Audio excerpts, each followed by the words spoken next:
All right, last week I got the opportunity to attend the Afro Animation Summit in Burbank, California, and I'm glad I did.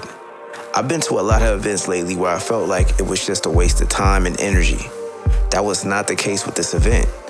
I've never really been around so many hardworking, innovative, talented animators before, so it was a first for me. According to Google, less than 4% of animators are Black, so it may be safe to say that a majority of us were all in the same space for the Afro Animation Summit this year. Today, the African filmmakers are back from Kizazimoto, and so we had to rush through a little bit of them yesterday, but we're going to make sure they have their fair time today, and we may even get to see a teaser of some of the work that they're doing, so super excited about that. The key here, and I think a lot of folks in this room already know that, less than 2 to 4% of all animators are Black. And so if we dig deep and create a pipeline for those folks to grow and learn, we're going to change that number. We've been working on it for about a year and we've already made a difference. Now, if you're familiar with my channel, then you may know how important I believe Black representation is in animation and entertainment. It's important for us to control our narrative and have ownership over our intellectual property. Creators like Carl Jones and Aaron Magruder have been instrumental in bringing groundbreaking perspective to the animation world with style and professionalism that has been unmatched, in my opinion, thus far. We also got to hear from heavyweights Peter Ramsey and Kim Powers, who gave us insight into their creative process and journey for Spider-Man Into the Spider-Verse and the other films and projects that they've worked on. The creativity and knowledge on that stage was truly astounding. If you are an aspiring animator, writer, or future creator of film and production, I'd highly recommend going next year. The artists, directors, and creators on the panel were super approachable and easy to talk to, which, if you're familiar with LA and networking, that was a very pleasant surprise. Now, I didn't encounter any huge egos, which made it easier to approach some of the heavy hitters in the space.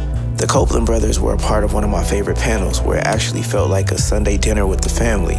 Everyone got straight to the point and had so much personality that it actually got me kind of excited to work with a team. Now, animation is a team sport with many moving parts. However, since I recently got the courage to start animating during the lockdown, I've only known a solo animation workflow. One of the most important panels to me was the art of the pitch.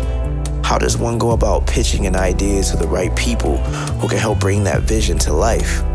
One of the ways to do this was to attend events such as this one, because you actually have the opportunity to show your work, present your ideas, and get guidance on what your next move should be in real time. But the thing that stuck out to me the most was to be prepared. Know what you want from the industry, and more importantly, what can you bring to the industry that hasn't been done yet? Do you want to work for Disney, Pixar, Warner Brothers, or do you want to build your own studio and create a legacy all your own? I think of Arthel Isam, the CEO and art director of DR Saggio, Japan's first Black-owned studio. I think of Carl Jones and Martian Blueberry, and I think of Tyler Perry Studios. Less than 4% of us are a part of an industry that shapes the hearts and minds and sparks the creativity of the youth, as well as adults. And for me, that's something I'm excited to establish ownership in. However, we have to support the pioneers who are brave enough to take this task upon their shoulders. So when their animated series streams on their own websites, we celebrate just as hard, if not harder, as we would if it was on Netflix or Disney and Pixar, so that one day soon we too can wield the power of storytelling to represent our mothers, our fathers, our brothers and sisters, and each branch on our family tree. My name is Tree, and if you enjoyed this video or learned anything helpful, please let me know in the comment section below. Like, subscribe, and share the vibrations. And if you want to learn more about BLMCD fashion, animation, art, and our tutorials, join our mailing list for all things brilliance and the other side of paradise. Now, a special thanks goes out to my patrons. Thank you all for keeping me motivated and helping keep this channel going. If you would like to be a part of this growing community, just click the link in the description below. It's as little as $3 a month, or if you like to support our mission in another way, you can grab something from the BLMCD store. Until next time, define yourself, remember your brilliance, and stay driven. Peace.